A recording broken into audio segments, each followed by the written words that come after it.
మన తెలంగాణ గడ్డ ఎంతోమంది యోధులకు పుట్టినిల్లు. వాళ్లలో ఒకరు అణిచివేతమీద తిరుగుబాటు జెండా ఎగరేసిన ఒక అగ్ని కణం బద్దం ఎల్లారెడ్డి. ఈరోజు మనం ఆయన కథ గురించే తెలుసుకోబోతున్నాం. ప్రతిఘటన జ్వాల అంటే ఇదే. ప్రజల గుండెల్లో అణచివేతకు వ్యతిరేకంగా ఒక నిప్పురవ్వను రాజేసి దాన్ని ఒక చారిత్రాత్మక ఉద్యమంగా మార్చిన నాయకుడు ఆయన, బద్దం ఎల్లారెడ్డి. అయితే ఒక మామూలు మనిషి అంత పెద్ద విప్లవ నాయకుడిగా ఎలా మారగలిగాడు? అసలు బద్దం ఎల్లారెడ్డిని ఆ దారిలో నడిపించిన పరిస్థితులేంటి? ఒక్కసారి చూద్దాం. సో ఆయన కథ ఇక్కడే మొదలవుతుందన్నమాట. 1906 గాలిపల్లి గ్రామం. చిన్నప్పట్నుంచే తన కళ్ల ముందే నిజాం పాలనలో జనం పడుతున్న కష్టాలు, అనుభవిస్తున్న అవమానాలు చూస్తూ పెరిగారు. అవే అనుభవాలు ఆయన లోపల ఒక మార్పుకు, తిరుగుబాటుకు పునాది వేశాయి. అసలు ఆ రోజుల్లో తెలంగాణలో పరిస్థితి ఎలా ఉండేదంటే భూస్వామ్య వ్యవస్థ. అంటే కొద్దిమంది ధనవంతుల చేతిలోనే ఊరిలో ఉన్న భూమి అంతా ఉండేది. దానిమీద కష్టపడి పనిచేసే రైతులు మాత్రం బానిసల్లా బతకాల్సిన పరిస్థితి. ఈ అన్యాయమైన వ్యవస్థను చూస్తూనే ఎల్లారెడ్డి పెరిగారు. దీన్ని ఎలాగైనా మార్చాలని బలంగా నిర్ణయించుకున్నారు. మొదట్లో ఆయన కూడా జవహర్లాల్ నెహ్రూ లాంటి జాతీయ నాయకుల సోషలిస్ట్ ఐడియాలజీకి బాగా ఇన్స్పైర్ అయ్యారు. కాని ఆచరణలోకొచ్చేసరికి క్షేత్రస్థాయిలో పరిస్థితులు చాలా దారుణంగా ఉన్నాయి. కేవలం మాటలతో, ఉపన్యాసాలతో ఈ క్రూరమైన భూస్వామ్య వ్యవస్థ మారదు అని ఆయనకు తొందరగానే అర్థమైపోయింది. దీనికి బలమైన పోరాటమే సమాధానమని గ్రహించారు. ఆ గ్రహింపుతోనే ఆయన ప్రయాణం ఒక కొత్త మలుపు తీసుకుంది. ఆలోచనల దశ దాటి ఆచరణలోకి అడుగుపెట్టే సమయం వచ్చేసింది. ఇక ఆయన వేసిన మొదటి అడుగు ఆంధ్ర మహాసభలో చేరడం. మార్పు కోసం పోరాడేవాళ్లందరితోనూ కలిశారు. కాని ఆయన కేవలం ఒక సాధారణ సభ్యుడిగా ఉండిపోలేదు. ఆ సంస్థలోని అతివాద వర్గంలో, అంటే సాయుధ పోరాటమే మార్గం అని నమ్మేవాళ్లలో ఒక కీలకమైన నాయకుడిగా ఎదిగారు. అయితే అప్పటి ఆంధ్ర మహాసభలో 2 వర్గాలుండేవి.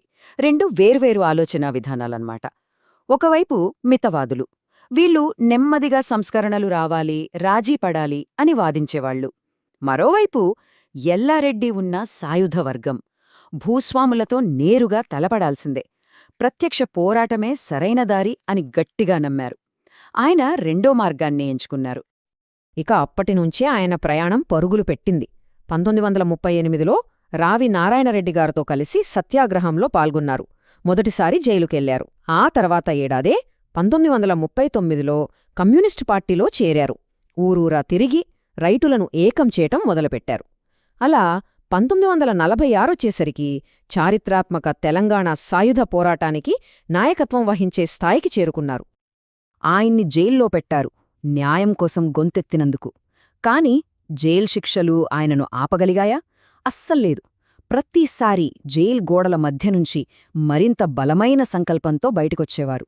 ఆయన స్ఫూర్తిని ఏ గోడలూ బంధించలేకపోయాయి. ఆయన ఈ పోరాటంలో ఒంటరి కాదు, డివిరావు లాంటి గొప్ప నాయకులతో కలిసి పనిచేశారు. వాళ్లందరూ కలిసి హైదరాబాద్ రాష్ట్రంలో కమ్యూనిస్టు పార్టీని ఒక శక్తిగా మార్చారు. గ్రామ గ్రామాన రైతులను ఒకే గొడుగు కిందకు తీసుకొచ్చి రాబోయే అతిపెద్ద పోరాటానికి పునాదులు వేశారు. ఇప్పుడు మనం ఆయన జీవితంలోనే కాదు, తెలంగాణ చరిత్రలోనే అత్యంత కీలకమైన ఘట్టానికొచ్చేశాం. అదే చారిత్రాత్మక తెలంగాణ సాయుధ పోరాటం. 5 సంవత్సరాలు. ఇది కేవలం ఒక అంకె కాదు, ఒక తరం చేసిన త్యాగానికి, వాళ్ల పోరాటానికి నిలువుటద్దం. 1946 నుంచి 1951 వరకు ఈ 5ఏళ్లలో తెలంగాణ నేల నెత్తుటితో తడిసింది. కాని అదే సమయంలో స్వేచ్ఛ కోసం ఒక ఆశ మొలకెత్తింది. అసలు ఈ పోరాటం లక్ష్యాలేంటి? ముఖ్యంగా 3. 1. భూస్వాముల పెత్తనాన్ని కూల్చేయడం. 2. తరతరాలుగా రైతులను బానిసలుగా మార్చేసిన వెట్టిచాకిరీని అంతం చేయడం. ఇక 3. అన్నిటికన్నా ముఖ్యమైనది, భయంతో బతుకుతున్న ప్రతి రైతులోనూ తమ హక్కుల కోసం నిలబడే ధైర్యాన్ని నింపడం. ఈ 5ఏళ్ల పోరాటంలో బద్దం ఎల్లారెడ్డి ముందుండి నడిపించారు. ఒకవైపు నిజాం సైన్యం, మరోవైపు రజాకార్ల అణచివేత. వీటన్నింటినీ ఎదుర్కొంటూ ప్రాణాలక్కూడా తెగించి పోరాడారు. పోరాటాలు ఎప్పటికైనా ముగుస్తాయి, కాని నాయకులు వదిలివెళ్లిన స్ఫూర్తి, వాళ్ల వారసత్వం మాత్రం ఎప్పటికీ నిలిచిపోతుంది.